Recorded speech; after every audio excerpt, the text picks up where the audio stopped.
গুন্ডাদের হাত থেকে পুলোকে বাঁচাতে গিয়ে পুলোর পালিত মায়ের সঙ্গে দেখা হয়। পুলোর আসল পরিচয় জানতে পেরে গেল তেজ আর সুধা। এমনটাই দেখা যাবে আজকের পর্বের রিভিউতে। তেজ আর সুধা দুজনে মিলে পাহাড়ি এলাকায় যায় আর সেখানে গিয়ে দেখতে পায় ইমন আর সার্থকের গাড়ি।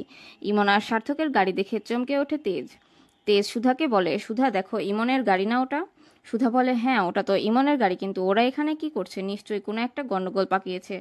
তেজ বলে, সেটা তো কেবল ওরাই বলতে পারবে, চলো গাড়ি থেকে নেমে ওদেরকে একবারে হাতে নাতে ধরি, সবটা জানতে চাইবো। এদিকে পুলো রাস্তা দিয়ে একা একা হাঁটছে। পুলোকে দেখে দুজন গুন্ডা বলছে আর পুলোর কাছে গিয়ে বলছে যে তুমি নিশ্চয়ই একা কিছু খাওনি, তোমার বাবা মা নেই? পুলো বলে, না আমার কেউ নেই, আমার খুব খিদে পেয়েছে। এরপর পুলোকে খাবার লোভ দেখিয়ে সেখান থেকে নিয়ে যেতে লাগে। আর তখনই পুলোর পালিতে মা পেছন থেকে ওদেরকে ফলো করে বলে, ছেলেটাকে ওরা কোথায় নিয়ে যাচ্ছে আমাকে দেখতেই হবে। এদিকে গাড়িতে বসে আছে তেজ আর সুধা, অপেক্ষা করছে ইমনের। এদিকে ইমনরাও চলে এসেছে। আর তখনই তেজ বলে, সুধা চলো, ওদেরকে কোনোভাবেই ছাড়া যাবে না, ওদেরকে এবার হাতে নাতে ধরতে হবে। সুধা বলে, ঠিক বলেছে, চলো। এরপর তেজ আর সুধা ওদের মুখোমুখি গিয়ে দাঁড়ায়। তেজ আর সুধাকে দেখে চমকে ওঠে ইমন আর সার্থক। ইমন আর সার্থক বলে, সে কি, তোমরা এখানে কি করছো? আর তখন সুধা বলে, এই একই প্রশ্ন তো আমরাও তোমাদেরকে করতে পারি, তখন কেমন হয়? তোমরা এখানে কি করছো? আর তখনই একথা শুনে ভয় পেয়ে যায়।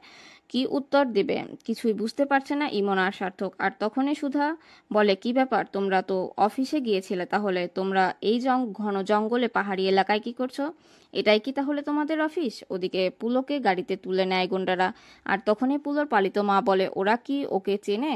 তাহলে গাড়িতে তুলে নিল কেন? আর তখনই পুলোর পালিত মা পুলোকে দেখে ফেলে, বলে, এটা তো পুলো, পুলোকে ওরা কোথায় নিয়ে যাচ্ছে? এই পুলো, তুই ওদের সঙ্গে কোথায় যাচ্ছিস পুলো? এই বলে পুলোর মা পিছন পিছন ছুটতে থাকে। ওই গাড়ির পিছন পিছন ছুটতে ছুটতে পুলোর মা হঠাৎ করে হোঁচট খেয়ে পড়ে যায় আর বলে, ওরা আমার পুলোকে নিয়ে কোথায় চলে যাচ্ছে? তখনই একজন বাইকার এসে বলে, দিদি কি হয়েছে, আপনি এভাবে মাটিতে লুটিয়ে পড়েছেন কেন?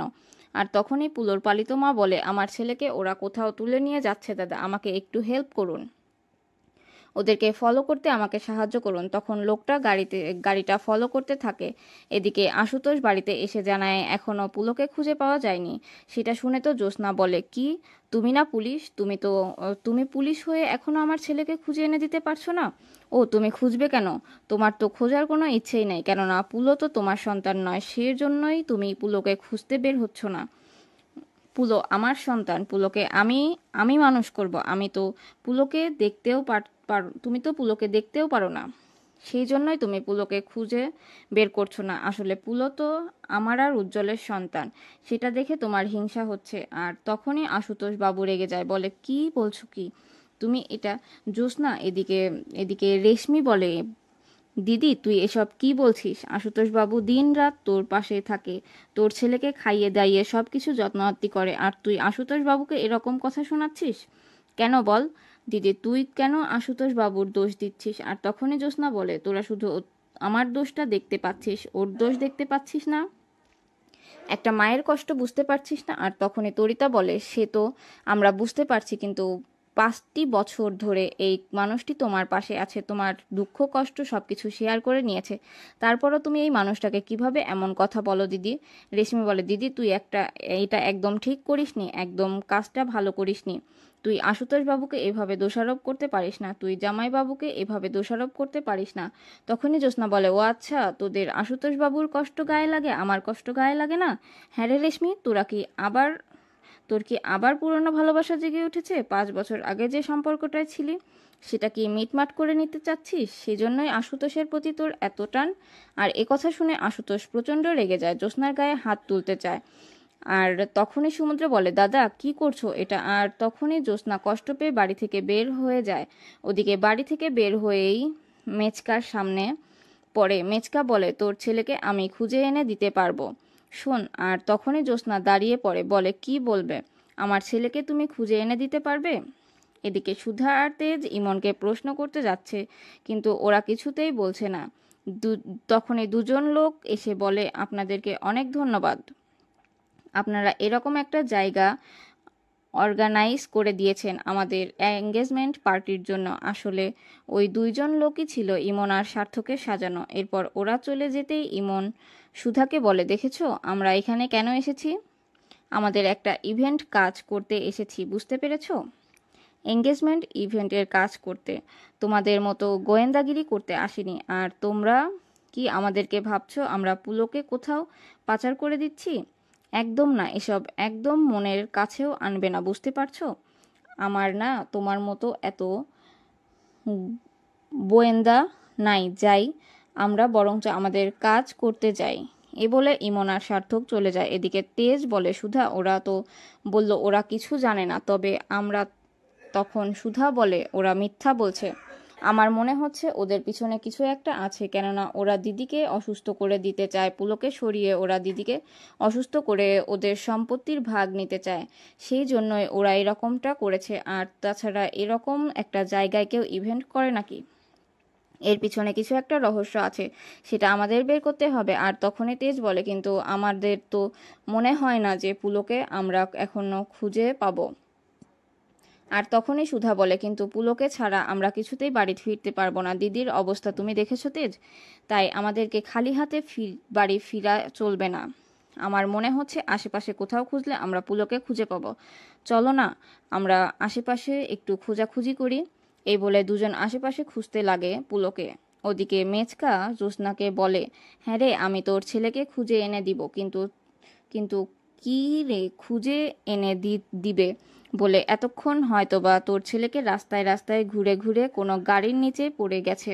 আর একথা শুনে চমকে ওঠে সুধা। জ্যোৎস্না জ্যোৎস্না তখন মেচকার গলা টিপে ধরে বলে, এত বড় সাহস, তুমি এরকম কথা বলছো মেচকা? তুই একটা অপয়া, বুঝতে পারছিস? তুই যার জীবনে যাবি তার জীবনই ছারখার হয়ে যাবে। তাই এসব কিছু মেনে নিয়ে তুই এ বাড়ি থেকে চলে যা। মেচকার কথা শুনে জ্যোৎস্না ভীষণ কষ্ট পায়। জ্যোৎস্না বলে, আমার জন্য সবার জীবনটা নষ্ট হয়ে যাচ্ছে, ঠিক আছে আমিও চলে যাব। আমার পুলো যেখানে গেছে সেখানে আমিও চলে যাব। ওদিকে পুলোকে একটা জঙ্গলের ভেতর পোড়া বাড়িতে নিয়ে আসে গুন্ডাগুলো। পুলো বলে, তোমরা আমাকে এখানে নিয়ে এসেছো কেন? তোমরা তো বলেছিলে আমার বাড়িতে পৌঁছে দেবে। এটা তো আমার বাড়ি নয়। গুন্ডাগুলো বলে, এখন থেকে এটাই তোর বাড়ি, তোমাকে এখানেই থাকতে হবে। পুলো বলে, আমি বাড়ি যাব, আমাকে বাড়ি দিয়ে এসো। এই বলে পুলো কান্নাকাটি করতে থাকে। এদিকে সেই পোড়া বাড়ির সামনে দিয়ে তেজ আর সুধা গাড়ি চালিয়ে যাচ্ছে। হঠাৎ করে তেজ গাড়িটা থামিয়ে দেয়। সুধা বলে, কি ব্যাপার, গাড়ি থামিয়ে দিলে কেন? আর তখন তেজ বলে, দেখতে পাচ্ছ না বৃষ্টি হচ্ছে, এই বৃষ্টি দিয়ে ড্রাইভ করাটা একদম ঠিক হবে না, কোনো অঘটন ঘটে যেতে পারে। সামনে একটা পোড়া বাড়ি আছে। সুধা বলে, তো সামনে পোড়া বাড়ি আছে তো কি করব, আপনার মতলবটা কি? তেজ বলে, সুধা আমার আবার কি মতলব হবে? আর তখনই সুধা বলে, ওই যে পোড়া বাড়ি দেখালেন। তেজ বলে, পোড়া বাড়ি দেখিয়েছি যে এত বৃষ্টিতে আমরা কি গাড়িতে বসে থাকবো? ড্রাইভ তো করতে পারবো না, কোথাও তো একটা আশ্রয় নিতে হবে, তাই সেই জন্য বললাম যে পোড়া বাড়িতে চলো। আর তখনই প্রচণ্ড বৃষ্টি নামে। সুধা বলে, উফ, অনেকটা বৃষ্টি হচ্ছে, চলুন আমরা যাই। আর তখনই তেজ বলে, একটু আগে আমি পোড়াবাড়ির কথা বলতে তুমি আমাকে যাচ্ছে তাই কথা শোনালে, এখন আমি যদি তোমাকে সেম কথা বলি যে তোমার উদ্দেশ্য কি সুধা? এবার কিন্তু আপনি বেশি বেশি করছেন। তেজ বলে, বেশি বেশি আমি করছি নাকি তুমি? এই বলে দুজন খুনসুটি করতে লাগে। আর তখনই সুধা বলে, এই বৃষ্টির ভেতর তো গাড়িতে বসে থাকা যায় না, কতক্ষণ গাড়িতে বসে থাকবো, অনেক বৃষ্টি হচ্ছে। তেজ বলে, কিন্তু এখন তো গাড়ি থেকে নামাও যাবে না, কেননা বৃষ্টিতে ওই পোড়া বাড়ি অবধি যেতে যেতে আমাদের শরীর ভিজে যাবে, আর তোমার শরীর ভিজে গেলে তোমার জ্বর আসবে, সেটা তুমি ভুলে গেছো? আর তখন সুধা বলে, আমার এত কেয়ার নিতে হবে না আপনাকে, আমার খেয়াল আমি নিজেই রাখতে পারি, আপনাকে রাখতে হবে না। তেজ বলে, হ্যাঁ সে তো জানি কেমন রাখতে পারো। সুধা বলে, দেখুন একদম বাজে কথা বলবেন না, যেটা বলছি সেটা করুন, ওই পোড়া বাড়িতে চলুন। আর সেখানেই তেজ আর সুধা ঢুকে পড়ে। আর ঢুকতেই দেখতে পায় পুলোকে দেখে কিছু গুন্ডারা শাসন করছে। আর তখনই তেজ বলে, তখনই গুন্ডাগুলো ভয় পেয়ে যায়। তেজ গুন্ডাগুলোকে মেরে উচিত শিক্ষা দিয়ে দেয়। আর তখনই পুলো সুধাকে জড়িয়ে ধরে।